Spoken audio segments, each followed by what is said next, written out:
Hello and welcome to another episode of the Electric Norwegian. I'm Mats. This is a Mercedes EQB from Andresen bil in Mysen. It's a crossover, it has four-wheel drive. This is the EQB 300 4MATIC, so 2 motors, the usual stuff.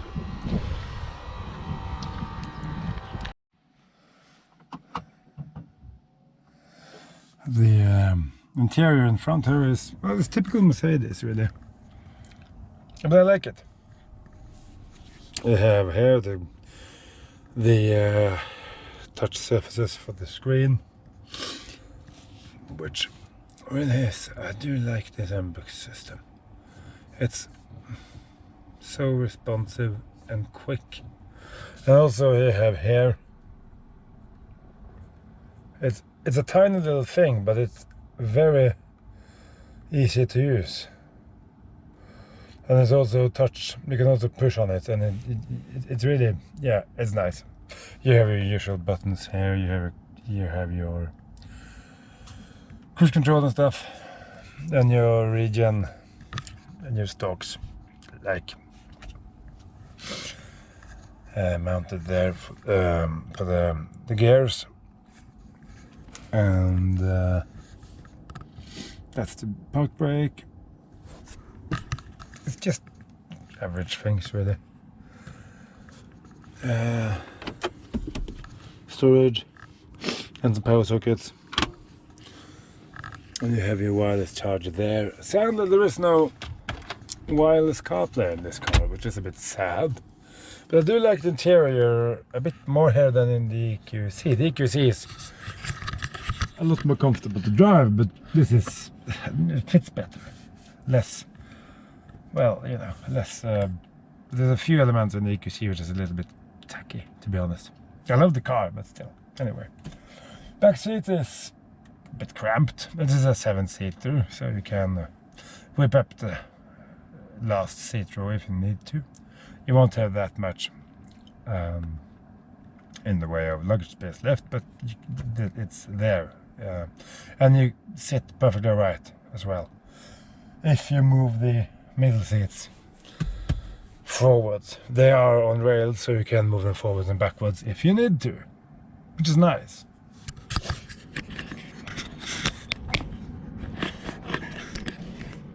Now, we're not gonna do the normal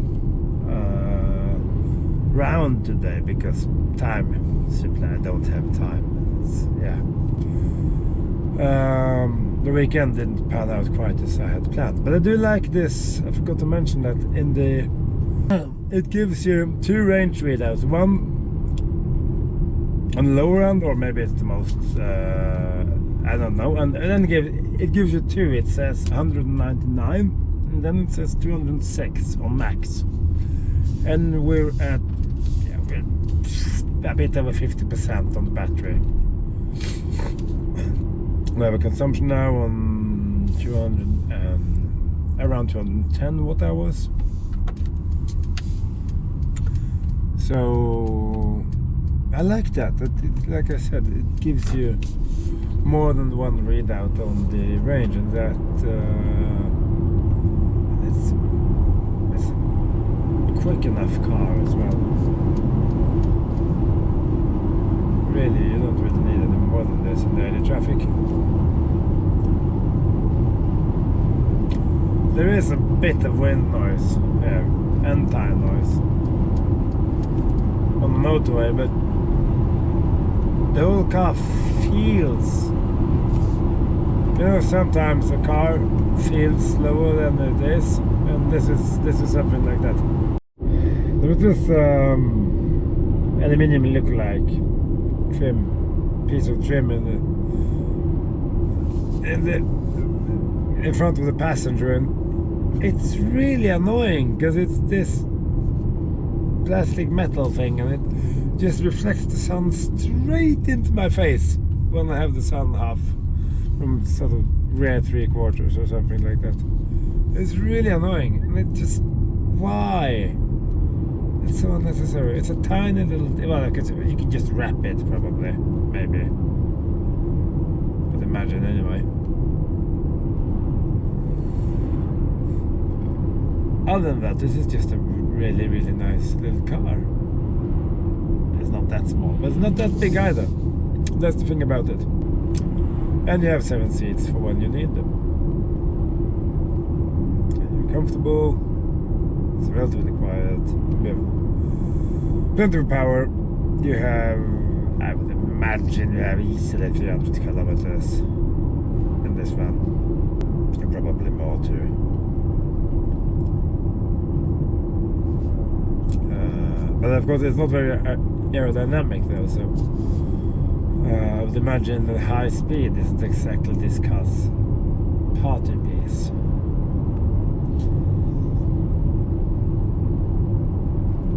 The autopilot system, whatever they call it, is very good though. It does a very decent job. It just runs around in the background doing its thing.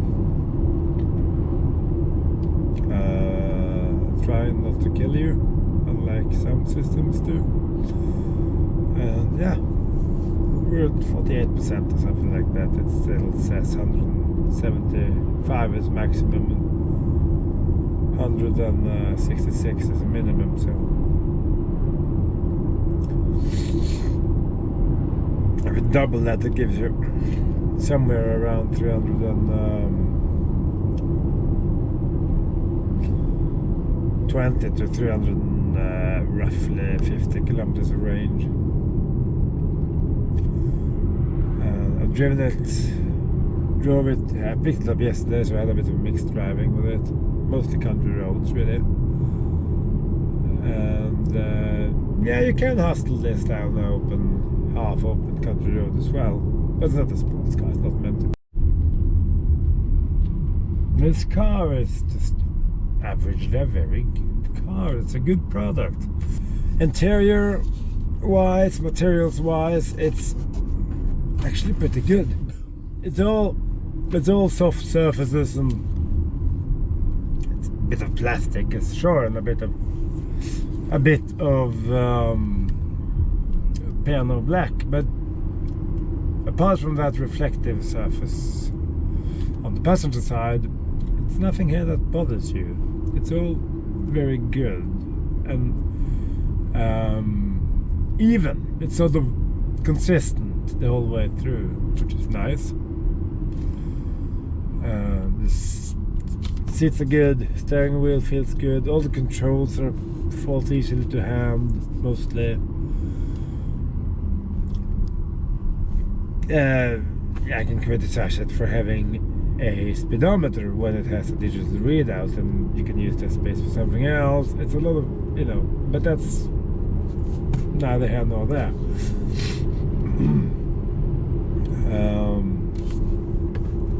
It's relatively quiet. It's of course not as quiet as a e-tron or an EQC or anything like that, but those are also more expensive cars. They cost around 10,000–15,000 euros more than this car does. So keeping that in mind, I think you get a lot of stuff for your money here after all. And it's also a very easy car to see out of, because the window line is pretty low, so the glass house feels pretty big and open, and you can sort of see the extremities of all the extremities of the car, which is nice, because it's not always you have a feeling that you know where all the car's corners are after all.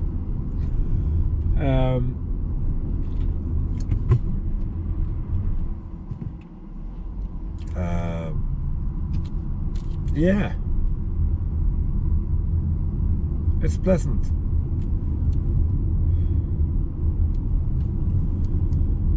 And you have 7 seats should you need them. No, it doesn't have a frunk, which is silly, but that's how it is.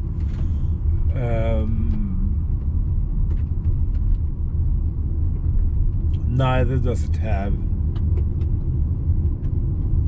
What it does have though is an energy graph, which is nice after all. That's not something you find everywhere. And it does preheat when you put in a supercharger, no, not supercharger, a charger, or a supercharger for that matter, if it needs to. So it tries to do what it can to make the charging experience a good one.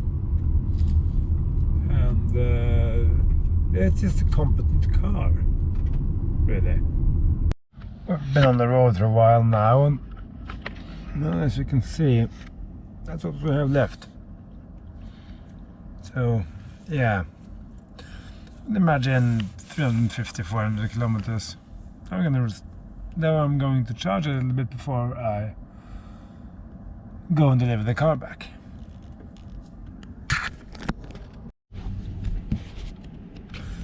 Well, considering it's around 55 to 65,000 euros, and you have a 66 kilowatt-hour battery pack, actually 300 to 400 kilometers of range is rather alright, considering the shape of the car and all of that.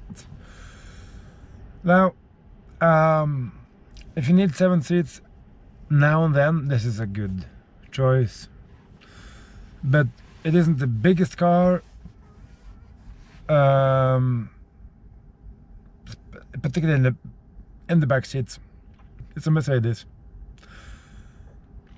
There's not really very much else to say.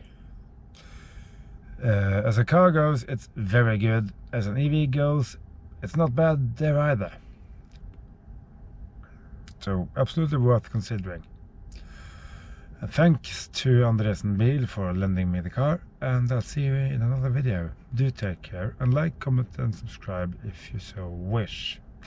Stay safe. Goodbye.